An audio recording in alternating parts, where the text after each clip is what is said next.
Pisces, this is your September forecast, and yes, as we're moving through retrograde land, right?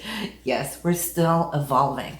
There's a lot of spiritual energy in these retrogrades, and they're giving us time to kind of really feel them, come together with them, embed them, grow with them, release a lot of old karma so that we can resurrect and be new when these retrogrades are going forward.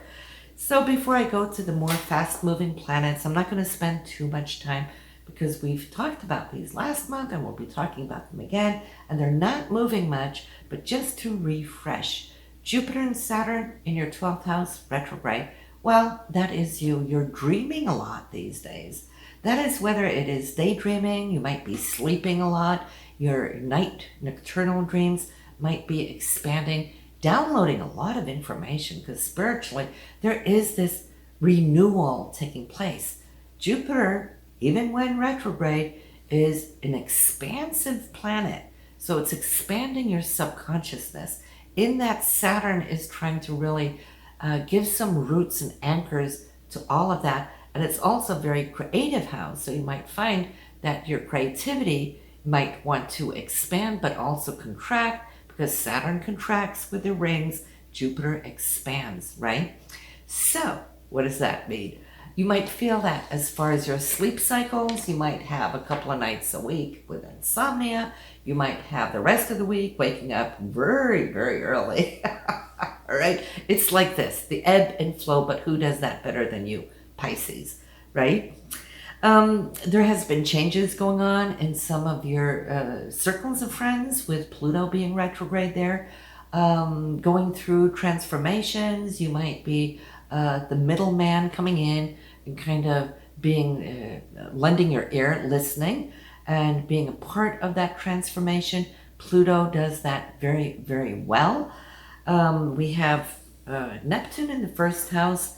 That's your ruler, right? Which is great when he's direct. When he's retrograde, you might feel that a lot of your creativity kind of like has dried up a little bit, but that's okay. There's time to go in the deep waters. There's time to be in the shallow waters. That's where you are right now. Feeding, should I say, feeding, right? And kind of like, I feel taking some time visualizing where you want to take it in your next step. So if you're not producing, and I know a lot of you Pisceans are result-oriented, wanting to see results every day. If you're feeling that's drying up, well, you're still working, aren't you? I know you. So it's more like, where do I want to see it go?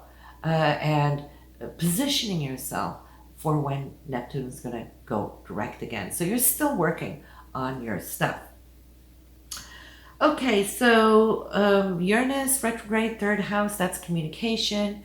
You might kind of revisit things that you've been wanting to talk about, wanting to share, wanting to go out with, maybe didn't have time to, and now you're kind of thinking, is this the time? Should I start doing this or that? Should I start writing? Should I start podcasting? All these ideas coming in, which has to do with change, right? Uranus, all that is that electrical change going on here with our onboard biocomputer, right? You could have downloads of information, streaming information coming in if you're listening.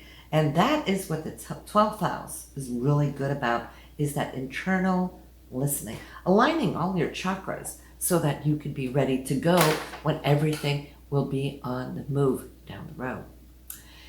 That's 5 retrogrades. Let's add one more to the mix, and that will be Mercury in September on the 27th. It will retrograde until October 19th for you, Pisces. That's going to be in your 7th house for love and relationships, or any one-on-one relationships.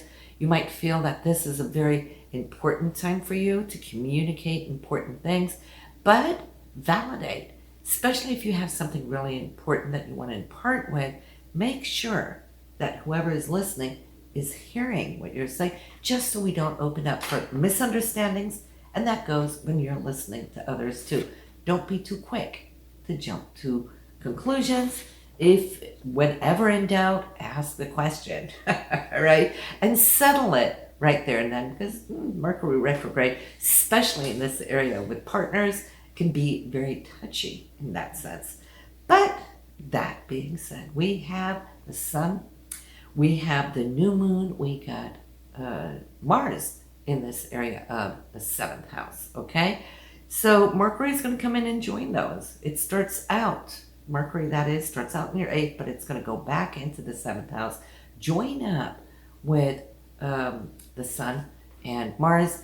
So September is going to be a very busy month when it has to do with any one-on-one encounters. For those of you in a relationship, you might see it's going to be more passionate. There's going to be more action, that kind of thing. You might take more initiative, more than what you normally do, because Mars is going to propel you, and that's all good as well. And then we have the new Moon Pisces in your 7th house in this area of partnerships. That is taking place on September 7th, 14 degrees in Virgo. So any other planets you have 14 degrees in your natal chart will ping off on this new moon, activated as well. And of course, what should your intentions, your meditation about your intentions be? It should be anything that circulates around partnerships, whether you want it to become more harmonious or whether you want more interaction with communication, sharing, that kind of thing, practical stuff, since it's pinging over there to Virgo. It's wanting to organize how you might share chores, right? If you're thinking you're doing too much, dragging the load, you might want to bring your partner on board so he or she can balance that up a little bit. It's all about balance when it's that 7th house, right? So that's September 7th. The full moon will be on the 20th, taking place 28 degrees in Pisces. So that will be in your 1st house, okay? So whatever is going to take place there for you, you are involved, Pisces, okay? Something's going to light up the sky for you where you might just feel that you're in focus. And that can be good, especially if you've been working for something in particular that might surface on this day, but at least you're going to feel it's good, because that full moon is going to be passing over Neptune, which is creative, it's spiritual, we feel it internally, right? So I feel that is really good. Now here in August, I am uploading, just as a little test, those YouTube shorts, which gives us 1 minute of video. So I'm uploading in August today's horoscope, okay, where we condense what we can expect, what the moods will be, because we're just paying attention to the fast-moving planets, transits, and of course the moon's passage. And that will be there when you wake up with your morning coffee to go listen to them, and we'll see whether this is something that's going to take off or not, right? Listen, have a wonderful month of September, Pisces, and I'll see you in October. Bye now.